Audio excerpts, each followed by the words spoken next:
You guys pay cash for everything, huh? He counted out the cash right there, pulled a thick envelope out of his pocket like it was nothing. You start telling yourself that it's fine to hit that target again. It started with a sound that felt like the whole building just got hit by a truck. I froze. I stood there by the bed in my boxers, shaking. And then the room was full of them. You're looking at 25 years mandatory minimums. They can't show you who they are, but they can tell you their story. This video is for educational, documentary, and entertainment purposes only. It is not an instructional guide. The creators do not condone, encourage, or support any criminal behavior. Do not attempt to recreate any actions depicted in this video. Listener discretion is advised. I don't even know where to start, man. I really don't. It's kind of weird talking about it. You guys probably want to hear about the cool stuff, right? Like the cars and the parties and all that junk we bought. People call it an empire or whatever. That's funny to me. Honestly, it wasn't an empire. It was more like just a big mess. It was a total disaster just waiting to happen from day one. But you gotta understand one thing before I tell you how we actually did it. I ain't smart, okay? I'm not some genius criminal or anything like that. I barely even finished high school. I was working at this warehouse place, just lifting boxes, moving them from point A to point B, then moving them back again. 12 hours a day of just lifting stuff. My back hurt, my feet were killing me, and my bank account was, well, it was a joke. It was empty, like literally zero. It really just starts with being broke. That's it. That's the whole reason. I was sitting in my basement apartment. Well, if you can even call it an apartment, it was basically just a damp hole in the ground with a window. And I was hungry, like actually physically starving. And I think I had maybe $20 to my name, one single $20 bill. That was it, to last me until next Friday. So I was just staring at that bill, just sitting there looking at it on the table. And I had this printer, just a cheap piece of plastic junk. I got it at a yard sale for $10 or something. It was sitting there covered in dust. And I don't know, man. I didn't have a big idea. No light bulb went off. It was way dumber than that. I just looked at the printer and at the money and thought, why not? You know how people always say printing money is hard? That it's like super complicated and impossible? They're lying.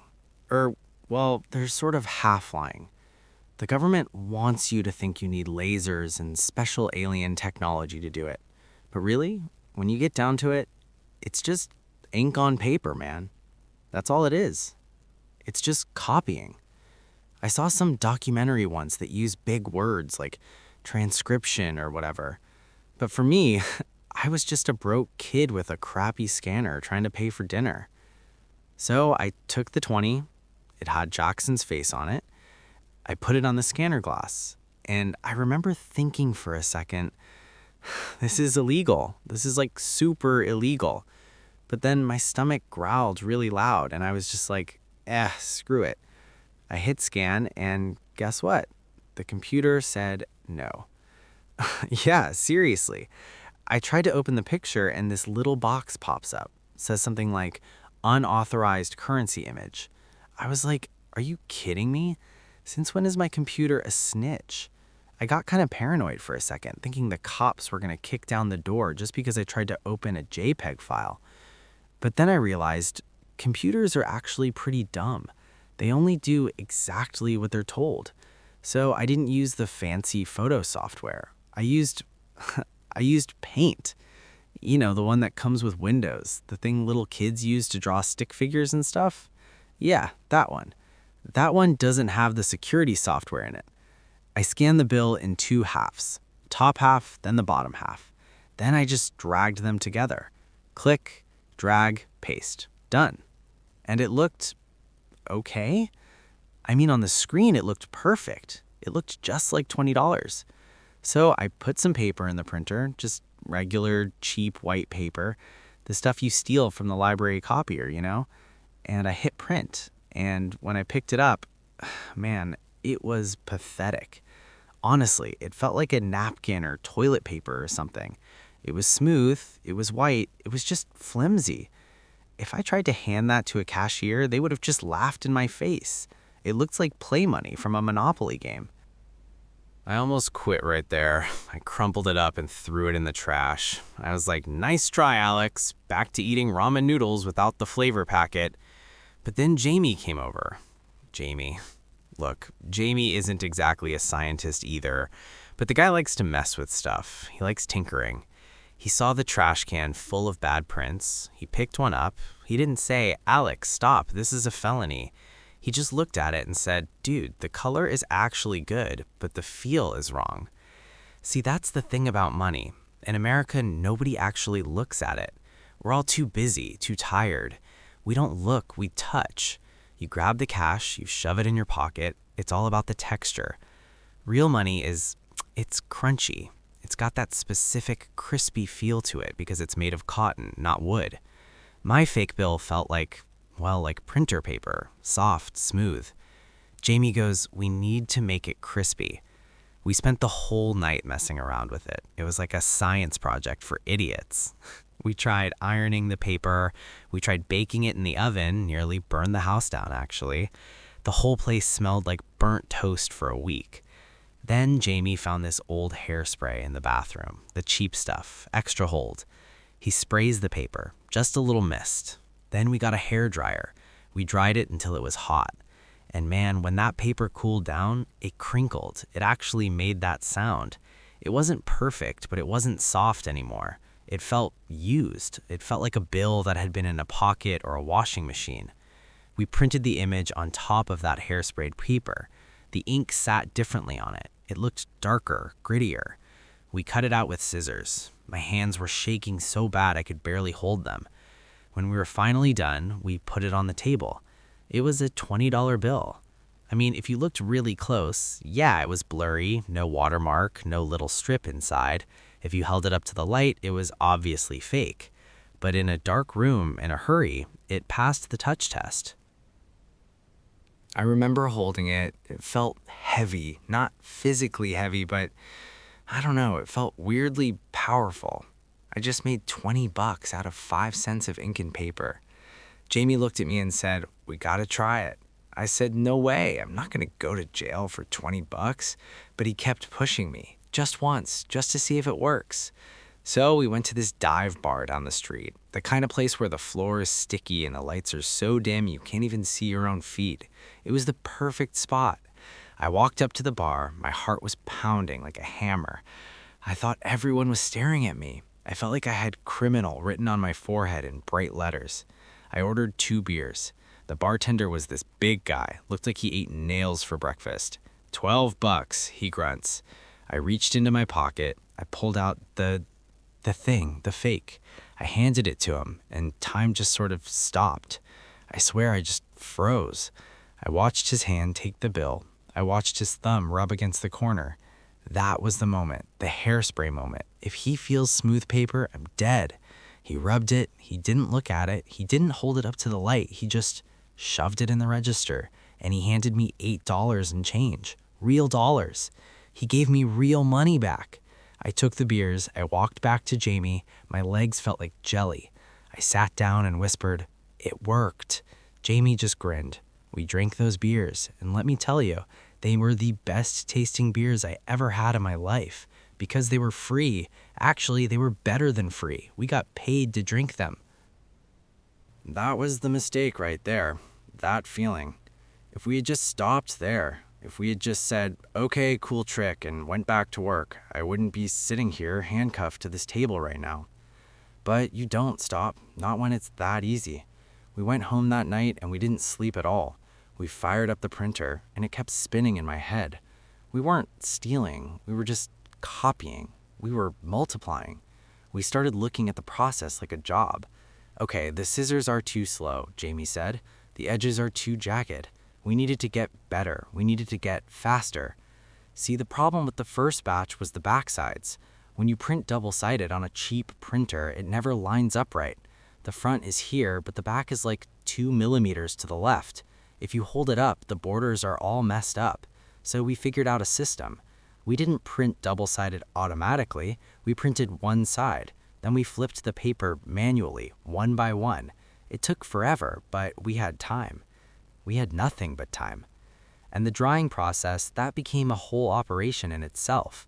We couldn't just use a hairdryer for 100 bills. We laid them out all over the floor. My entire bedroom floor was covered in 20s. It looked like a rap video, but sadder and messier. We had fans blowing on them. The room smelled like chemicals and ink. I started seeing Jackson's face when I closed my eyes. I think we made $500 that first night. 500. That's a week's wages for me in one night. And all it cost was a cartridge of ink. But here's the thing about fake money. It burns a hole in your pocket way faster than real money because you know it's worthless until you spend it. It's just paper until some sucker takes it. So you have to spend it fast. We started hitting the gas stations, the convenience stores, small stuff. Buy a pack of gum, pay with a 20, get 19 bucks of real cash back. We called it the change game. But we were sloppy. We were just two kids from the block with a printer. We didn't think about cameras. We didn't think about fingerprints. We didn't think about the fact that if you hit the same gas station 3 times in a week, the guy's gonna notice. I know what you're gonna ask. Why didn't you stop? Man, would you stop? If you had a machine in your bedroom that literally printed freedom, because that's what it was to me. It wasn't money, it was freedom. Freedom from the warehouse, freedom from the overdue bills. For the first time in my life, I felt like I was winning. I felt like I had a secret code to the game that everyone else was losing. But you know what they say about secrets? You can't keep them forever, especially when you're as dumb as we were. So we had 8 real dollars. $8. That doesn't sound like much, right? I know. But to us, man, it was huge. It was like proof that the whole crazy idea actually worked. It wasn't just a theory anymore. The next morning, we got right back to it. Jamie went out to buy more paper, and I stayed home to run the printer. And let me tell you something about printing money that they never show you in the movies. It is boring, like mind-numbingly boring. It's not like you press a magic button and cash just rains from the ceiling. It's just work. It's manual labor. You gotta print the front, wait for it to dry, then you gotta flip the paper by hand and pray the stupid printer doesn't jam, then print the back, then the hairspray thing. My room started smelling like a cheap beauty salon inside a chemical factory. We were breathing those fumes for hours, just coughing and printing. Then the hairdryer, over and over again. And the cutting was the worst part.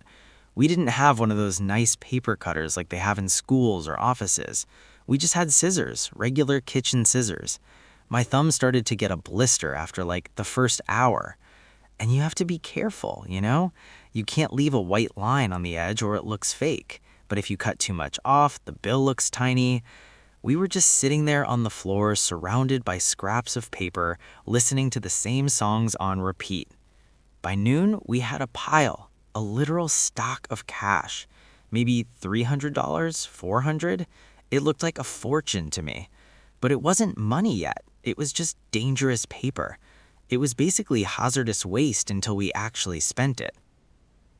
Jamie came up with the plan, calling it the change game. It's pretty simple logic. You have a fake 20 and you need to turn it into real cash. So you don't buy big stuff. You don't go to Best Buy and try to buy a TV with a stock of homemade paper because that's exactly how you get caught. You buy small stuff. You go into a gas station, you grab a Gatorade, maybe a pack of gum. Total cost is like $2.50. You hand them the 20, they give you $17.50 in change. Boom. You just sold a piece of paper that cost you nothing for $17.50 in real money. So we loaded up the car, Jamie's old Honda. The thing barely ran. The muffler was literally held on by a wire coat hanger. We drove out of our neighborhood, which was rule number 1, don't mess up where you live. We drove to the next town over, just driving around looking for strip malls and lonely gas stations. I remember the first stop. I sat in the car while Jamie went in. I watched him through the glass. My hands were sweating all over the steering wheel. I was ready to just start the engine and peel out of there if I saw the clerk pick up the phone. But I saw Jamie walk to the cooler, grab a Red Bull, walk to the counter. He was just chatting with the guy. Jamie could talk to anyone. That was his thing.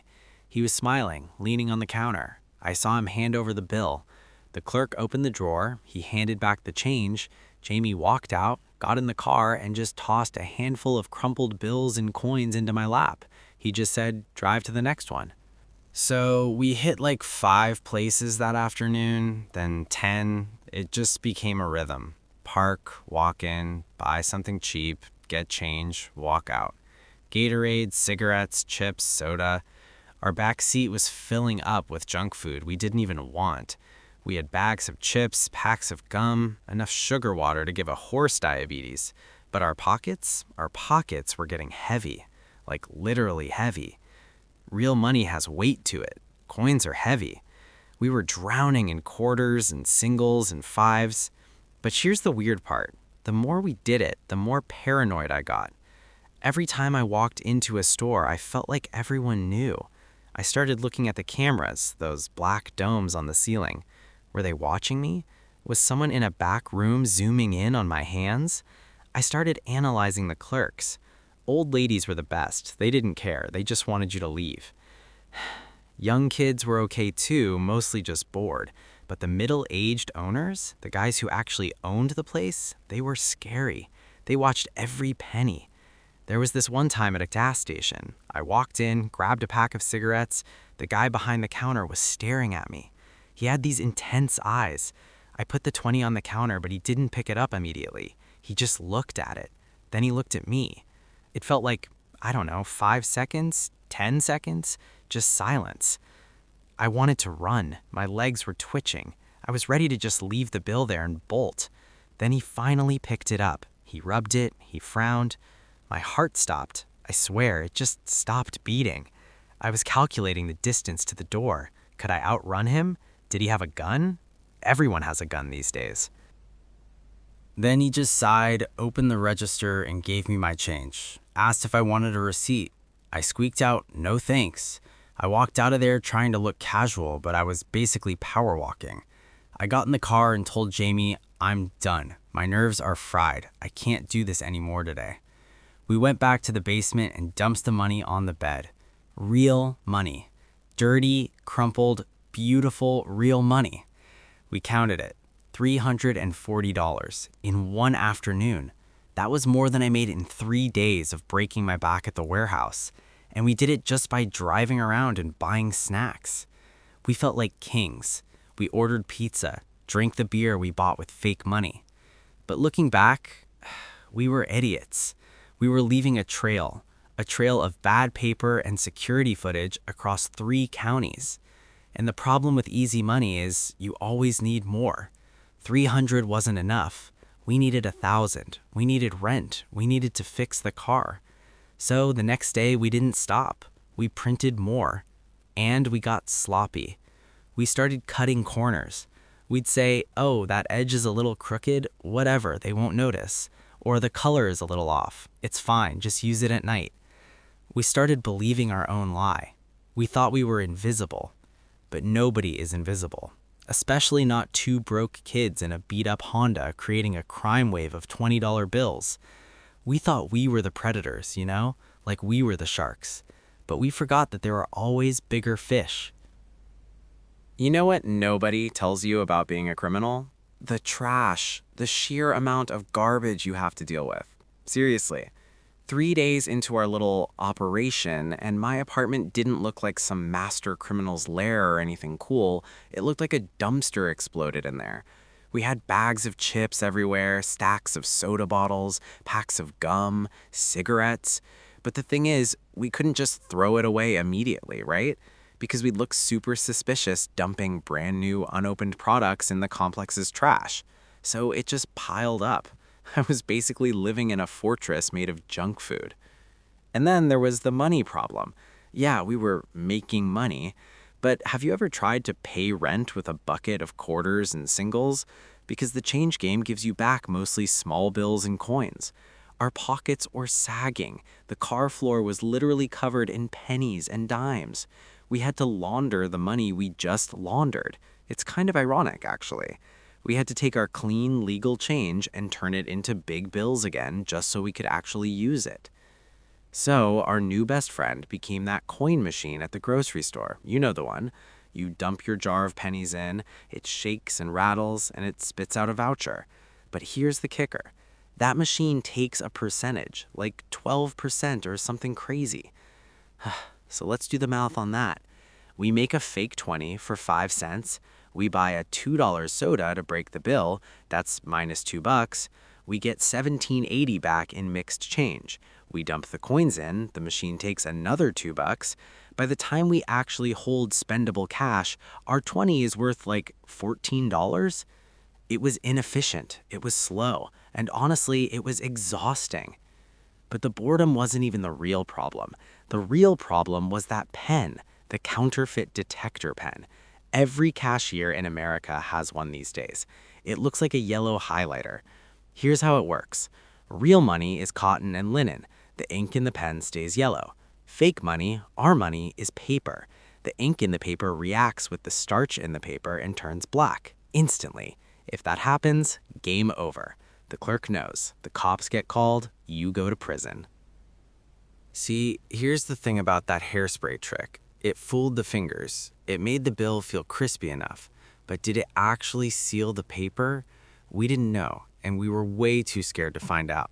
So every time we walked into a store, we were basically playing a game called Please Don't Use the Pen. It finally happened at this liquor store. Rough spot, bulletproof glass, bars on the windows, all that stuff. I walked in, just needed to break a 20. Grabbed a cheap bottle of wine. The guy behind the counter was old, looked like he'd been shot at a few times and just didn't care.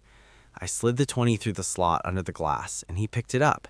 He didn't rub it. He didn't even look at it. He just reached for the pen. My stomach dropped right into my shoes, man. I saw him take the cap off. I had maybe half a second. I just panicked. I said, "Whoa, wait. Actually, man, I think I have exact change. Don't break the 20. I reached through the slot, snatched the bill back just as the marker was coming down. My hand brushed his, and he looked up, just stared at me. "You got change?" His voice was like gravel. "Yeah," I said. "Yeah, let me check." I patted my pockets like an idiot. "Oh, damn, left my wallet in the car. Be right back." I walked out. I didn't run, though. You never run. Running makes you look guilty. I walked to the car, got in, and just whispered, "Go, just go." We peeled out of the parking lot. I looked at the 20 in my hand. There was a tiny, microscopic dot of black ink on the corner, right where the pen touched it. Just a dot, but it was black. That meant the hairspray didn't work. We got lucky. So, that night we had a chat in the basement. We realized we couldn't keep doing gas stations and liquor stores. Too much light, too much time for the clerks to think, and way too many pens. We needed chaos and darkness. We needed places where people are drunk, busy, and don't give a damn. We realized we needed to hit the nightlife. Think about it. A busy bar on a Friday night. The music is pounding, the strobe lights are flashing. The bartender is slammed, 10 people waving cash in his face, screaming for drinks. He grabs a 20. Is he going to pull out a pen and check the chemistry? Is he going to rub it thoughtfully? No. He's going to shove it in the register and hand you a beer. Jamie said, "But Alex, we can't just buy one beer at a time. It'll take all night to make $1,000. I looked at the printer. It was humming away. I said, "Then we print more." We don't go out with 5 bills, we go out with 50. We hit every dive bar, every club, every crowded diner in the city. We flood the zone. We were done playing the change game for quarters. We were graduating. We were about to go on a spree. But the thing about bars is, bars have bouncers, cameras, and people who get really violent when they think you're ripping them off. Friday night. That's the holy grail, man, seriously. If you work a normal 9 to 5, Friday night is just freedom. But if you're us, if you're sitting on a stack of home-cooked $20 bills, Friday night is harvest time. We had to change our look, though. No more hoodies and sweatpants. We went to the mall, paid in cash, obviously, mostly small bills we got from the coin machine, and bought some button-down shirts and nice jeans. We tried to look like guys who actually belong, you know, like we have money. Because the first rule of this whole con is basically, if you look like you have money, nobody actually checks your money. We stuffed our pockets. I'm not kidding. Left pocket, real cash. Right pocket, fake cash. My socks were stuffed with reserves. I felt like a walking ATM machine. We hit downtown.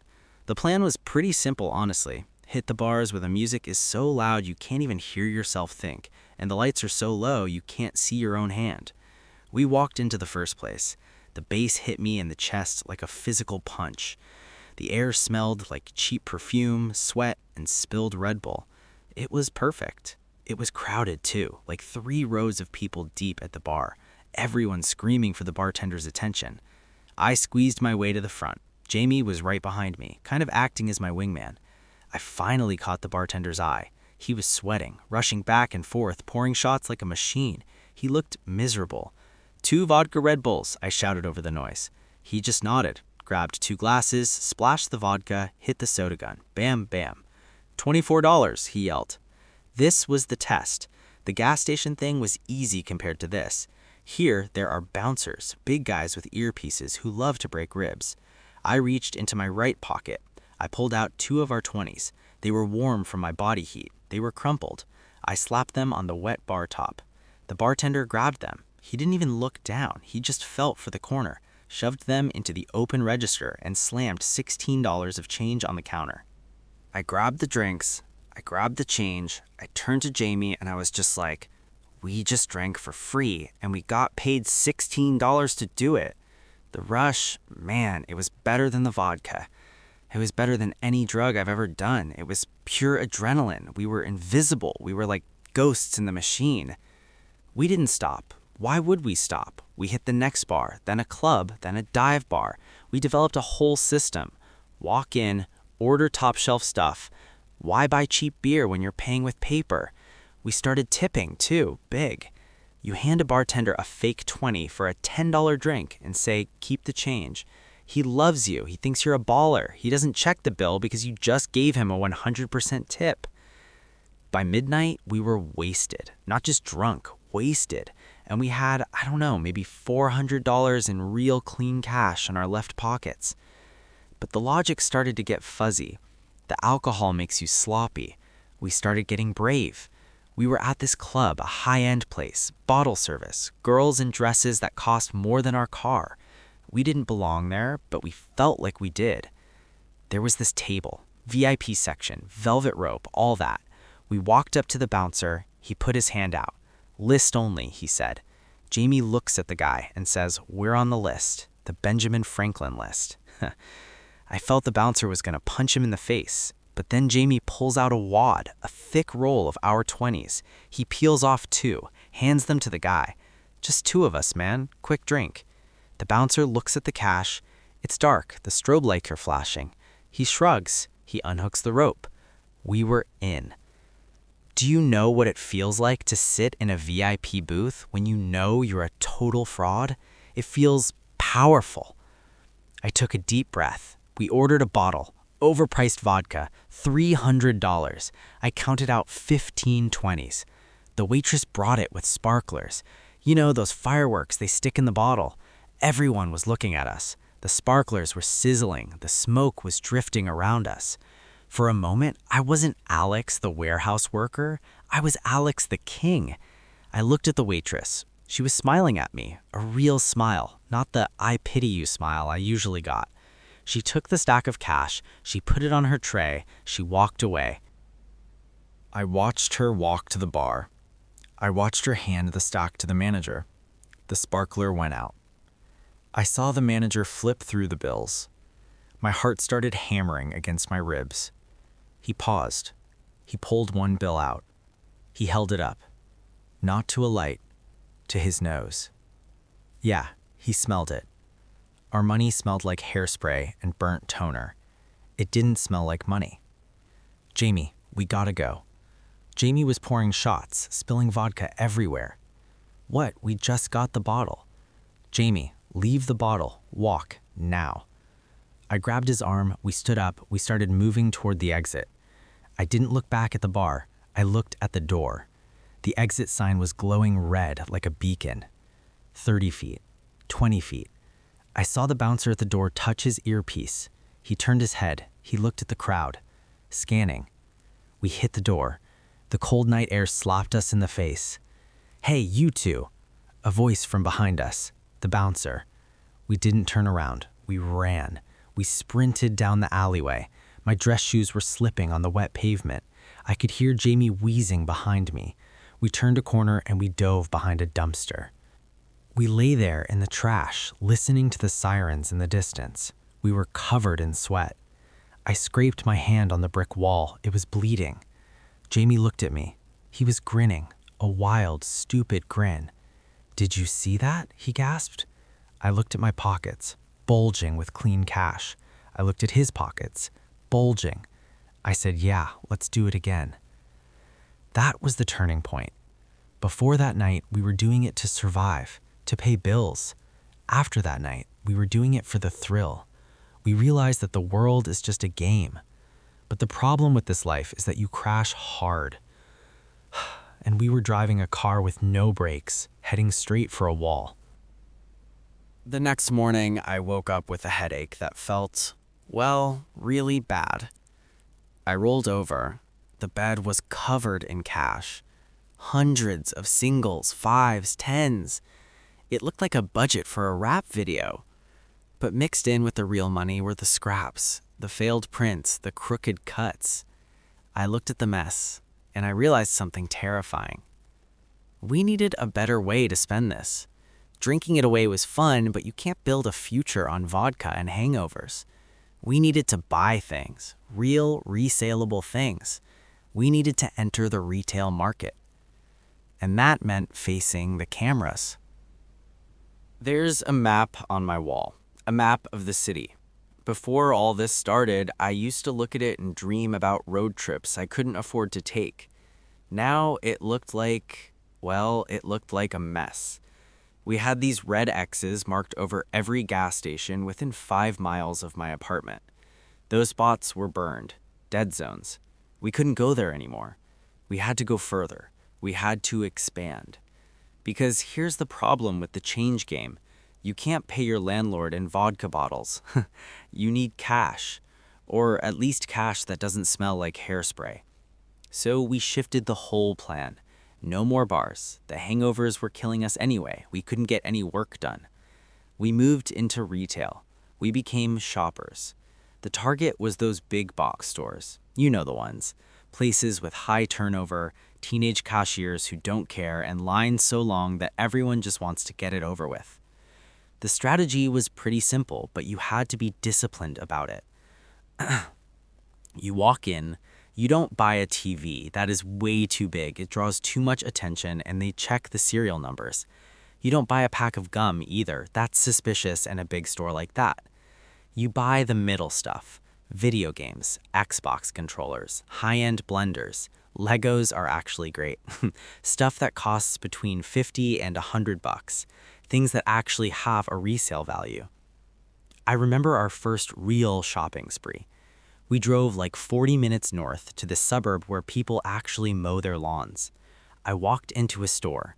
I had 3 fake 20s in my wallet, $60. I grabbed a copy of the new Call of Duty game. Price was $59.99. I stood in line. There was this kid behind the register. Bad skin, braces, looked like he wanted to be literally anywhere else on earth. Perfect. I handed him the 3 bills. He didn't even look at them. I walked out with a $60 game that cost me about 15 cents to make. Step 2 is what we called the wash. You don't keep the game. I don't even own an Xbox. You sell it. Craigslist, Facebook Marketplace, OfferUp.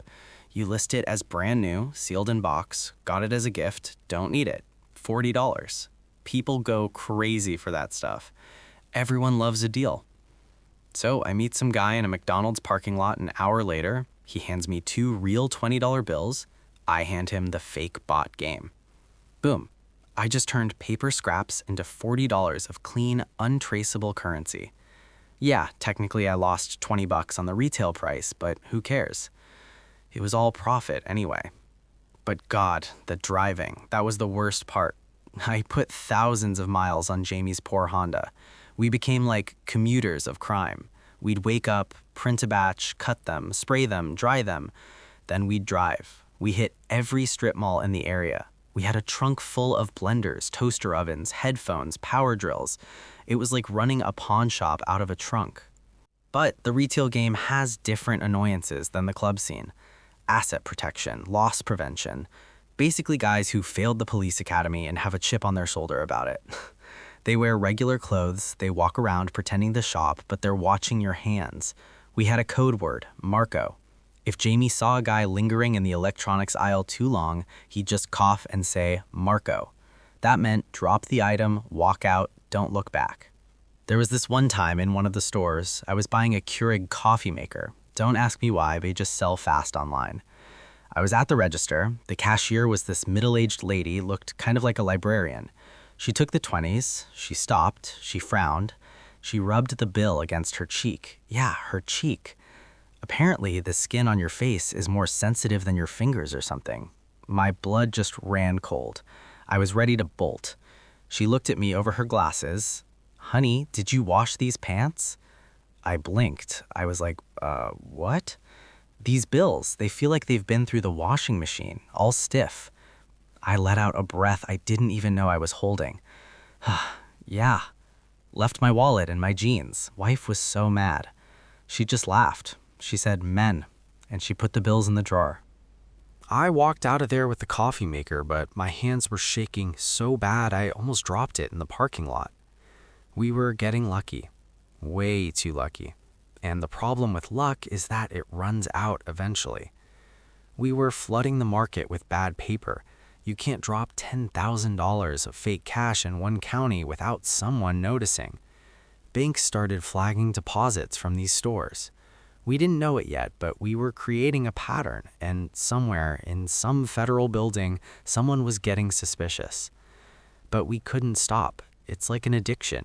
Not the crime itself, but the lifestyle.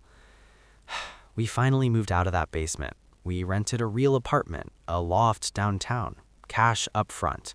We bought furniture, big TV, nice clothes. We were living the dream, literally funded by an printer. I remember standing on the balcony of our new place, looking at the city lights. Jamie came out holding 2 beers. He said, "We made it, Alex." I looked at the city, and for the first time, the lights didn't look like stars or anything nice. They looked like eyes, thousands of eyes, just watching us. Deep down, I knew. We didn't make it. We just dug a deeper hole and decorated it with nice furniture. And then came Mark. We needed to sell the stuff faster. Craigslist was too slow. Meeting strangers in parking lots was getting dangerous. We needed someone who would take the whole trunk load at once. Mark wasn't his real name, obviously, but he was the guy who knew a guy. And meeting Mark was the moment we went from dumb kids to, organized crime. And that is a whole different game.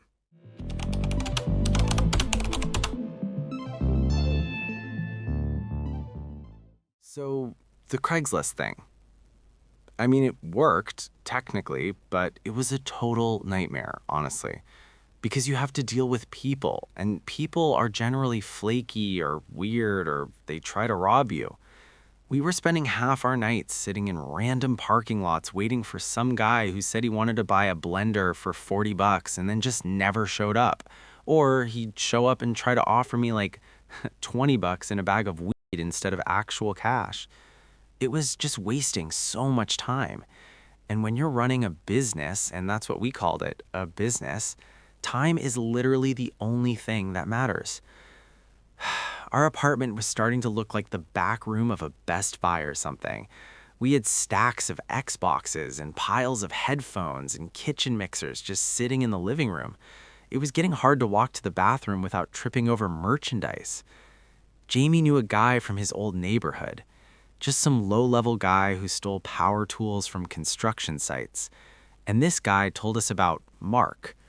He ran this electronics repair shop in a strip mall way out on the edge of town. It was one of those sad places that has bars on the windows and a sign that's been faded by the sun for like 10 years. We pulled up around back like we were told, and my heart was doing that thing again where it beats in your throat. Because this felt different than just tricking a teenage cashier at Target. This felt like actual organized crime, you know? Mark came out, and the funny thing is, he didn't look like a gangster at all. He looked like a high school math teacher who just gave up on life. He was wearing this beige polo shirt and glasses, and he just looked bored. He didn't even say hello. He just pointed at the trunk of the Honda and told us to open it. I popped the trunk, and it was packed tight. I mean, we had maybe $3,000 worth of electronics in there that we'd bought over the last 2 days. Mark looked at it for maybe 10 seconds. He poked a few boxes, checked the seals to make sure they were factory fresh. Then he looked at me and just said, 30%. I was like, what? No way, man. This is brand new stuff. We got receipts and everything. And he just looked at me with these dead, tired eyes and said he doesn't care about my receipts. He said he knows I didn't pay for this with my own money. So it's 30% of retail value. Take it or leave it, because he has to move this stuff and he's the one taking the risk. I wanted to argue, I really did, because getting 30 cents on the dollar felt like a huge ripoff considering how much driving we did. But then I looked at Jamie and I looked at that trunk full of stuff. It was making me nervous just having it in the car. If we sold it to Mark, it would be gone instantly. No more Craigslist, no more meeting strangers in the dark. Just one transaction and we're done. So I just swallowed my pride and said, okay. He counted out the cash right there, pulled a thick envelope out of his pocket like it was nothing. It was all hundreds, clean, crisp, real $100 bills. He didn't even ask us to help unload. 2 big guys came out of the back door and started moving the boxes into his warehouse. Driving away from there with an envelope full of real money felt amazing, honestly. It was less money than if we sold it ourselves, sure, but the freedom of it was addictive. We just turned a trunk full of plastic into rent money in 5 minutes. But then the dynamic changed. Because the next time we went to see Mark, he wasn't just passive anymore. He started giving us shopping lists. He'd say, I need iPads. Don't bring me any more coffee makers. I'm swimming in coffee makers. Get me iPads and those expensive noise-canceling headphones. Suddenly, we weren't just random shoppers anymore. We were employees. We had quotas. We had to wake up in the morning, print a specific amount of fake cash, cut it, treat it, and then drive to specific stores to find the exact items Mark wanted. It started to feel like a real job, which is ironic because the whole point of this was to not have a job. And the pressure was getting worse because the more we bought, the more we had to travel. You can't hit the same target 3 times in a week buying iPads with cash. They're gonna flag you. So we were driving everywhere. We were spending 10 hours a day in the car just to fill Mark's orders. And there was this one time we were unloading at Mark's place and he picked up one of the receipts I accidentally left in the car. He looked at it, then he looked at me, and he said, "You guys pay cash for everything, huh?" I got super tense and just nodded. He smiled, and it wasn't exactly a nice smile. He said, "That's a lot of cash flow for 2 guys driving a beat-up Honda Civic." He knew. I mean, he didn't say it out loud. He didn't say, "I know you're printing money," but he knew we weren't just stealing credit cards or shoplifting. He knew we were generating the cash somehow. And that scared the hell out of me. Because guys like Mark, if they figure out you have a magic money machine, they don't just want the output anymore. They want the machine. But we didn't stop because the money was just too good. And we were spending it as fast as we made it. We upgraded the car, we got a newer SUV so we looked more respectable in the mall parking lots. We were eating steak dinners and buying watches. It's crazy how fast you get used to being rich. You just stop looking at price tags entirely. You just assume the money will always be there because you can literally print more of it whenever you run out. I really thought we had it all figured out. I thought we could just keep doing this loop of print, buy, sell to mark, and repeat forever. But I was stupid. I forgot that we weren't the only people watching the numbers. The stores have systems, the banks have systems, and eventually all those fake 20s we were spreading across 3 states were going to end up in a room together at some Secret Service field office, and someone was going to start connecting the dots on a map. So, you know how they say that criminals always return to the scene of the crime? I always thought that was stupid. Like, why would you go back to the place you robbed? That makes no sense. But I get it now. It's not about wanting to get caught, it's about laziness. Pure and simple laziness. When you've been driving 6 hours a day for a month, your brain just starts making excuses to cut corners. You start telling yourself that it's fine to hit that target again, even though you were just there like 2 weeks ago. We were getting sloppy, that's the truth of it. I bought this black Chevrolet Tahoe, big SUV. We thought it made us look like contractors or something legitimate, but really it just made us easier to spot. We were rolling around with tinted windows and fresh rims, paying for everything with cash, and we stopped being careful about where we parked. In the beginning, we used to park 2 blocks away and walk to the store, but now we were parking right in the front row, right under the cameras. We were arrogant and we didn't want to carry heavy boxes across the street. It was a Tuesday, I remember, because Tuesday was usually a slow day for us, but Mark had been breathing down our necks for more laptops. He wanted MacBooks, specifically the Pros, because they hold their value better than anything else. So we went to this electronics store, a big one, near a mall.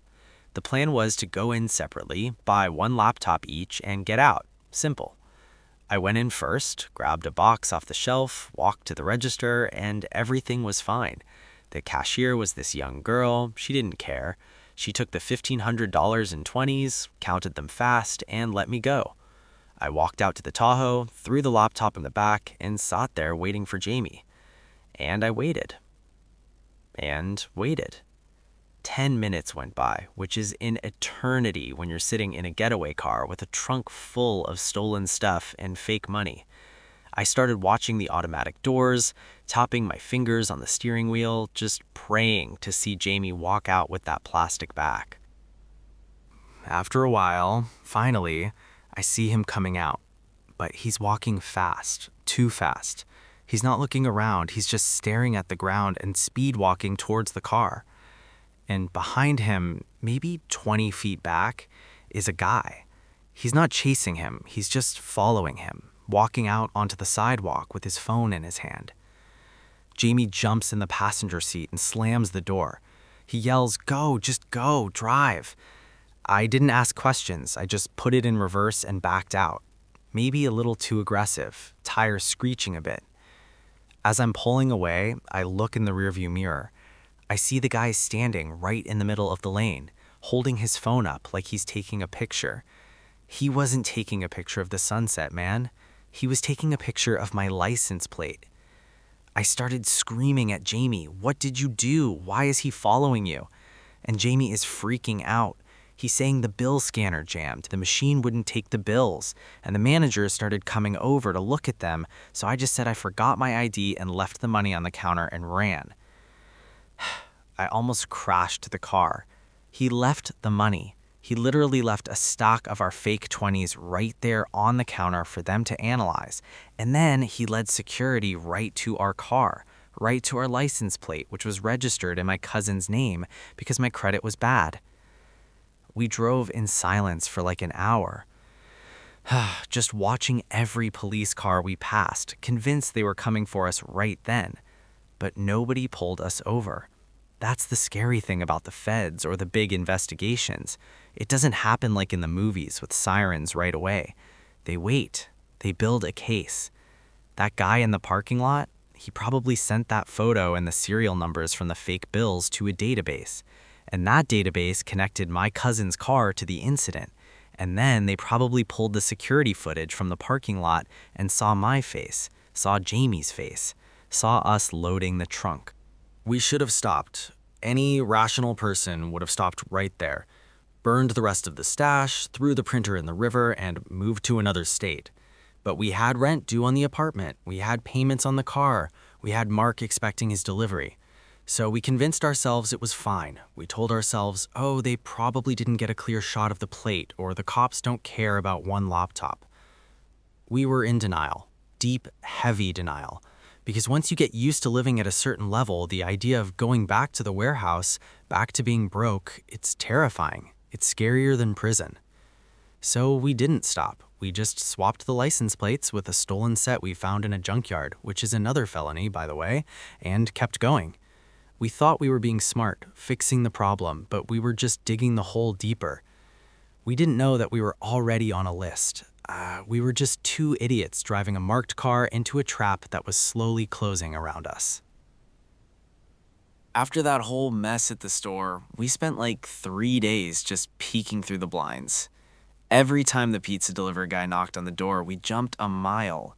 But then nothing happened. No sirens, no guys kicking the door down, just quiet. And the thing is, when it gets quiet like that, you start tricking yourself. You start thinking, hey, maybe I'm smarter than I thought. You start thinking that maybe the system is just too big and dumb to actually catch you. So we went back to work, and we went hard. That month was insane. We were moving so much product that Mark, our fence guy, he actually told us to slow down because he couldn't sell the iPads fast enough. We were pulling in maybe $5,000–$6,000 a week, tax-free, cash in hand. And when you're in your 20s and you've been broke your whole life, $6,000 a week isn't just money. It's like a superpower. We were eating at these fancy restaurants almost every night. I bought this gold chain that was thick enough to lock a bicycle up. Jamie bought these ridiculous limited edition sneakers that cost more than my first car. We were just balling out. But looking back, the vibe with Mark changed. We rolled up to his warehouse late one night, trunk full of MacBooks and nice cameras, feeling good, blasting music. Usually, Mark just counts the boxes, hands us the envelope, and waves us off. But this time, he didn't even open the gate for the car. He made us park outside and walk into his office.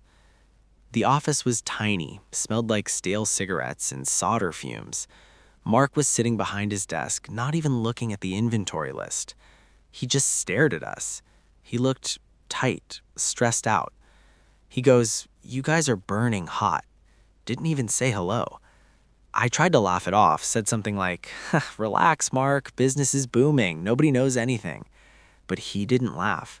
He leaned forward and said, "I'm hearing things. People are talking about fake 20s flooding the county area. The Secret Service has a task force meeting with the local cops. You guys need to cool it." I got mad, honestly. I thought he was just trying to scare us so he could negotiate a lower percentage or something. I told him, look, if you don't want the stuff, we can find someone else. Which was a total bluff, obviously. We didn't know anyone else. Mark just shook his head. He said, "I'll take this batch, but I'm cutting you to 20%. And after this, I'm taking a break for a month. No deliveries." I wanted to punch him. 20%, that was straight up robbery. But what could we do? We had a trunk full of stolen laptops. We took the deal, grabbed the cash, and stormed out. We should have listened to him. Mark had been doing this for 20 years. He knew the smell of trouble. But we were high on our own supply. Not drugs, just the success. We told ourselves Mark was just being a paranoid old man.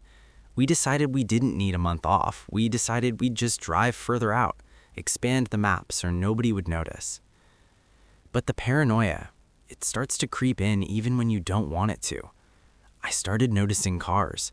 You know, you're driving down the highway and you see a black Ford Explorer in the rearview mirror, and you think, is that them? So you change lanes. It changes lanes. You speed up. It speeds up. Your heart starts hammering. And then you take an exit and the Explorer keeps going straight. It was just some soccer mom in a hurry. But that feeling, that adrenaline spike, it takes an hour to go away. And it was happening like 5 times a day. I stopped sleeping. I'd be lying in my expensive bed in the loft, just staring at the ceiling, listening to the city noises. Every siren made me tense up. I started keeping the printer in the closet, covered with blankets, like that would somehow hide what we were doing. I started checking news sites for reports on counterfeiting rings, searching my own name, searching fake money business. Nothing came up, and that was almost worse. It was like fighting a ghost. There was this one night, Tuesday again. Always Tuesdays for some reason. We were sitting in the living room counting a massive stock of cash we just got from selling some stuff on the street since Mark was freezing us out. We had music playing, we were drinking, trying to keep the party vibe going. Jamie looked at me, holding a stock of hundreds, and said, "We should take a trip, go to Miami, just chill for a bit." I looked at the money. It was enough for a trip. It was enough to start over, really. "Yeah, let's do it next week." Next week. We always think we have time. We always think we can do one more run, print one more batch, make just a little bit more before we get out. But the universe doesn't work on your schedule. And while we were planning our Miami vacation, there were agents sitting in a van somewhere, listening to wiretaps, putting our photos on a whiteboard, and signing the warrants that were going to end our lives. We didn't go to Miami next week. We went somewhere way less sunny. 6 a.m.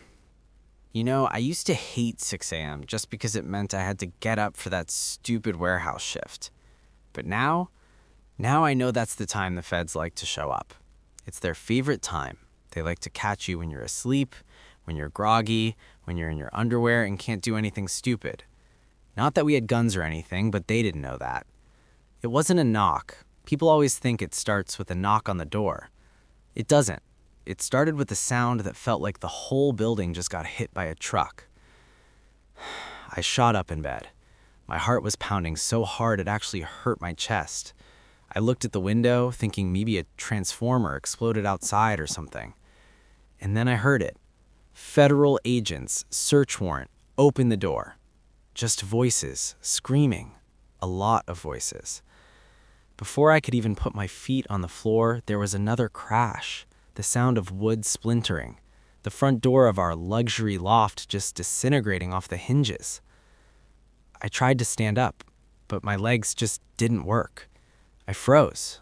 I stood there by the bed in my boxers, shaking. And then the room was full of them. Guys in heavy armor, helmets, rifles, flashlights that were so bright they blinded you. They were yelling, "Hands, show me your hands, and get on the ground." I saw red laser dots on my chest and I just dropped to my knees. I put my hands on my head. I was screaming, okay, don't shoot." I probably sounded like a little kid. I might have been crying, honestly. I don't even remember. Someone kicked my legs apart. Someone else grabbed my wrists and wrenched them behind my back. The handcuffs. Man, movies don't tell you how much those things actually hurt. They're cold, they're sharp, and they ratchet them down until they bite right into the bone. They dragged me up. I saw Jamie. They had him in the hallway, pressed against the wall. He looked small. He looked like a scared teenager. He wasn't the cool guy in the VIP section anymore. He was just a kid in a t-shirt looking at me with these wide, terrified eyes. So they sat us on the couch, our expensive leather couch, and then the search started. It wasn't like on TV where they tear the place apart and throw stuff everywhere. It was methodical, scary methodical.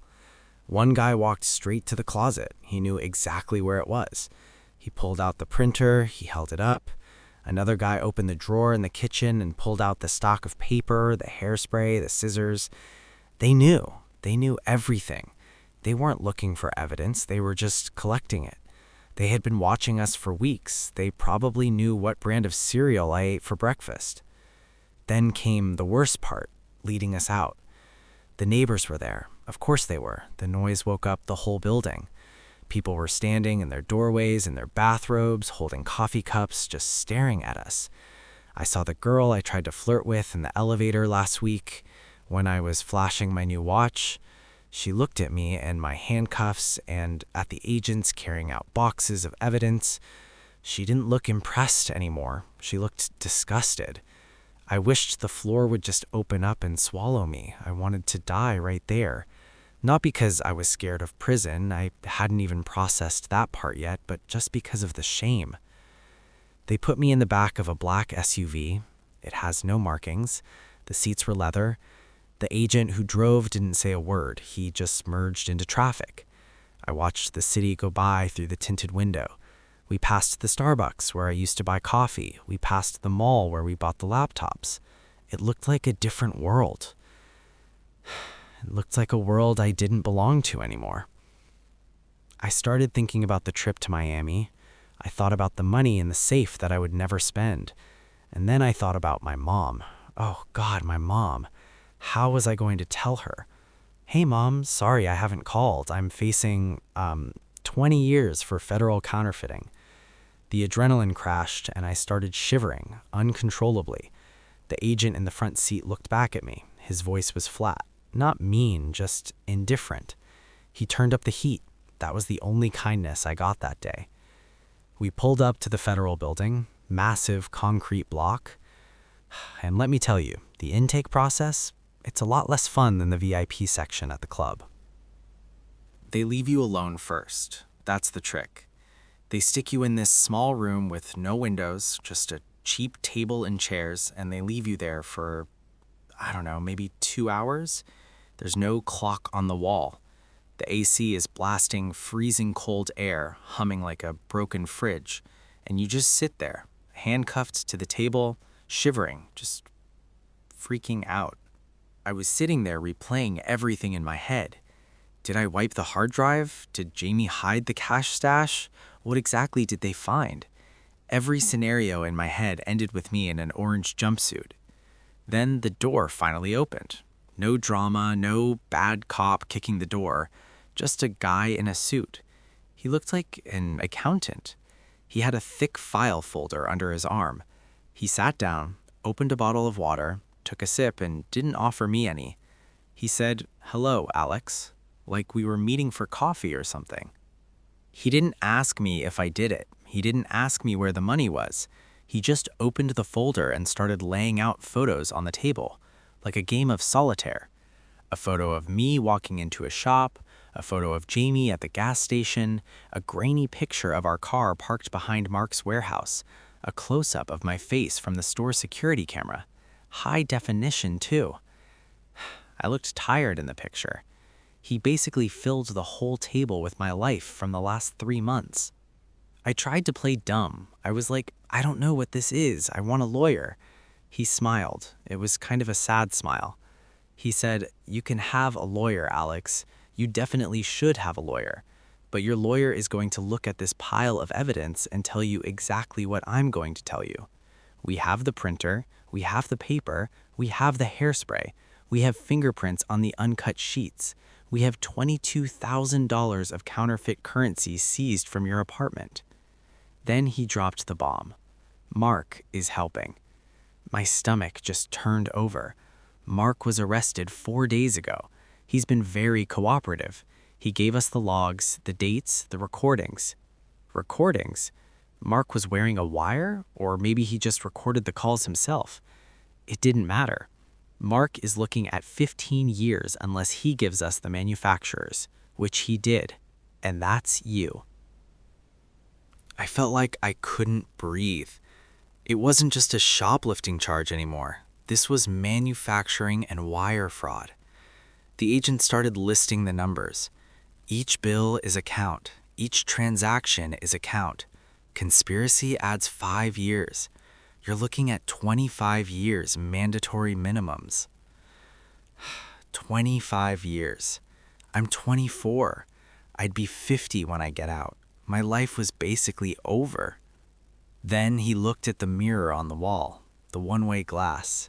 He said, "Jamie is in the next room. He's a follower, isn't he? He does what you tell him. But right now, Jamie is scared. And the first person to sign the plea deal usually gets the single-digit sentence.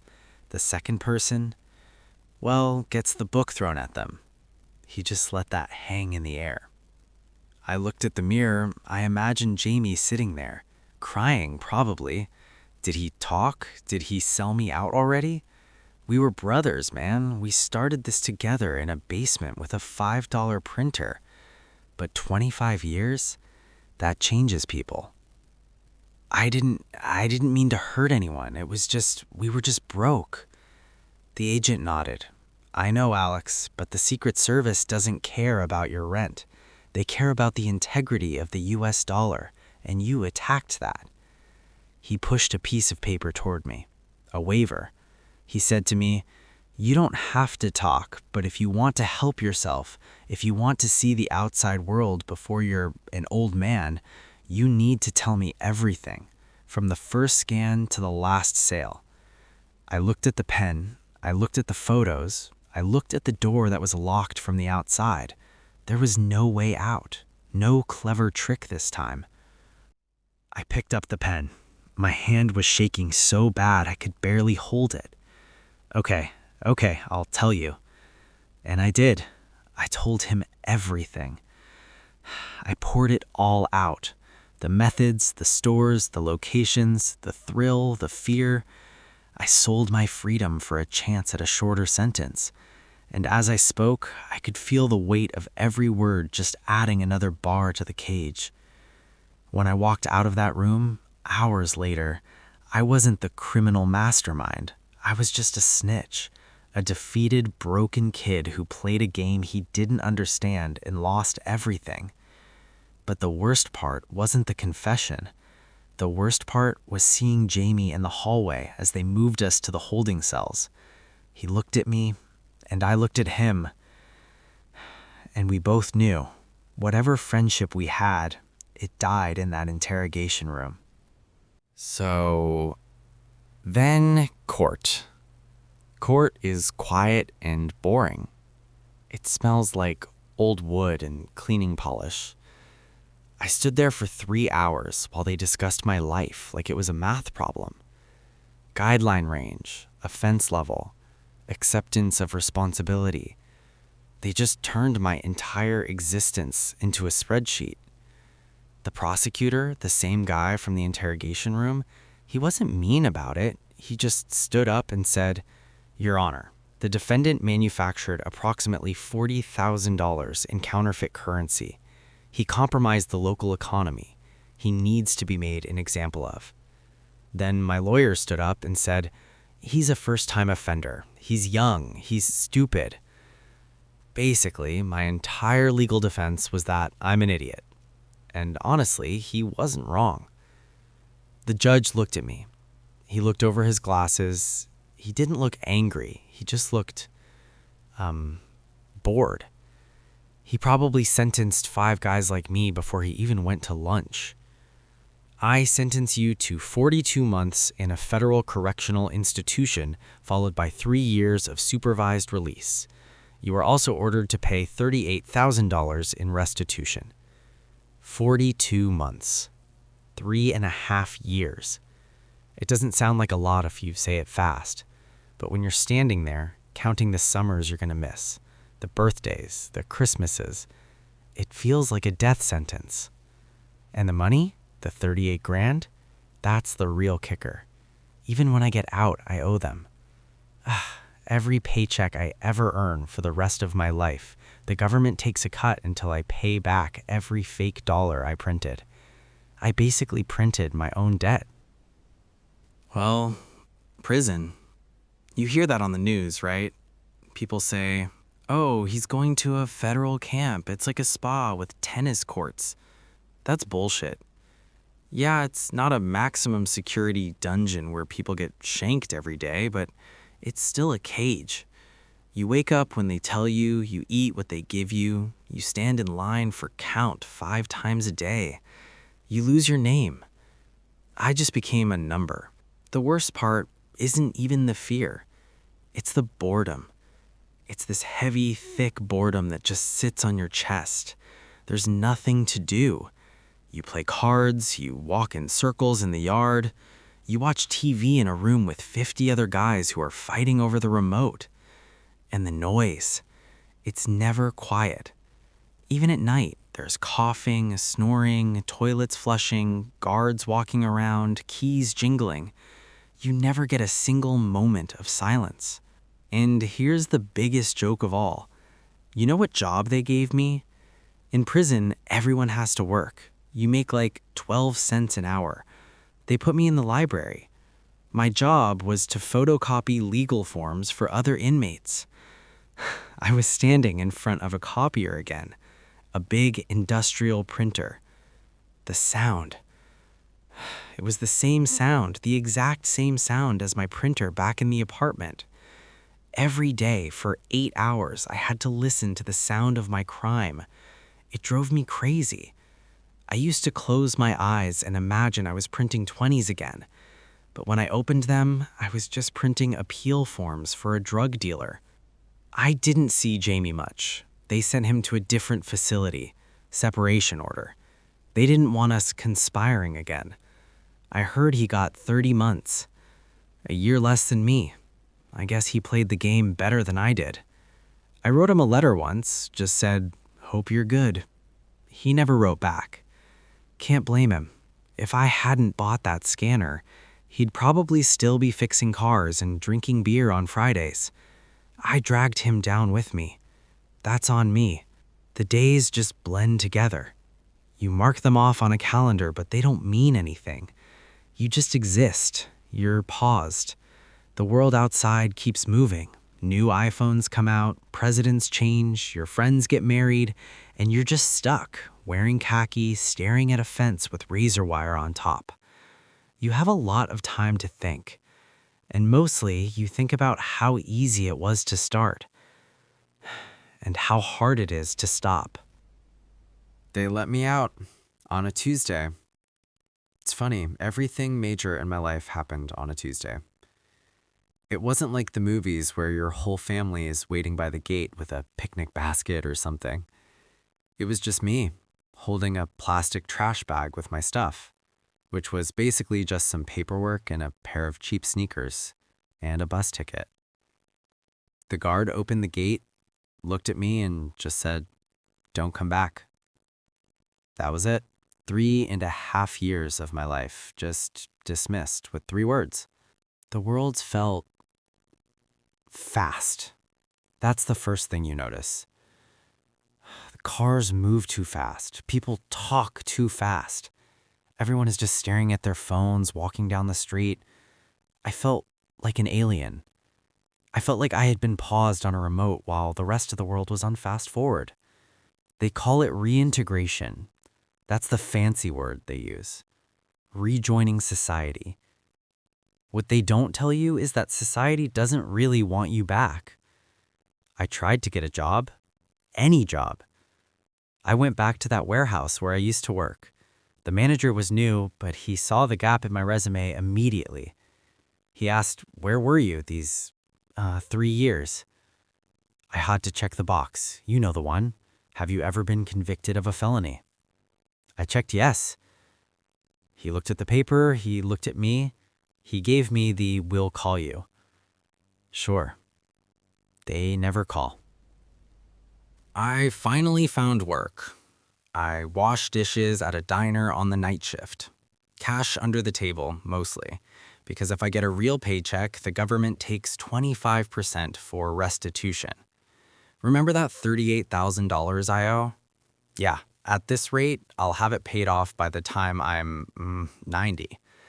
So I'm living in a place even smaller than my first apartment. I'm eating noodles again. I'm right back where I started. Actually, I'm worse off, because before I was just broke. Now I'm broke and I'm a criminal. I saw Jamie once, about 2 months ago. I was walking to the bus stop. He looked older. He put on some weight. He looked tired. We made eye contact, just for a second. He didn't wave, I didn't wave. He just looked down at the pavement and got in his car. That hurt more than the handcuffs, honestly.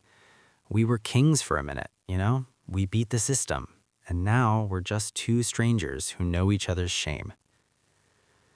But I have to be honest with you. Sometimes, late at night, when the diner's empty and the dishwasher is humming, I think about it. I think about the smell of the hairspray. I think about the sound of the scissors cutting through that paper.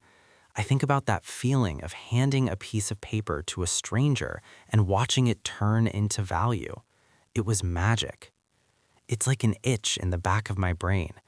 I walk past the office supply aisle in a store and I see the printers. They're better now, faster, Wi-Fi enabled, higher resolution. And I think I could do it better this time. I learned from my mistakes. I wouldn't get greedy. I wouldn't leave a trail. But then I remember the cold of the cell. I remember the cold of the handcuffs. And I just keep walking. Because the truth is, you can't cheat the system. We tried to hack it and it didn't work. So here I am, current dishwasher. If you're listening to this and you're looking at that printer in your room and you're broke and you're thinking, what if? Just don't. Go get a job. Do anything else. Because the money we made, it wasn't real. But the time we lost, that was the most expensive thing I ever spent.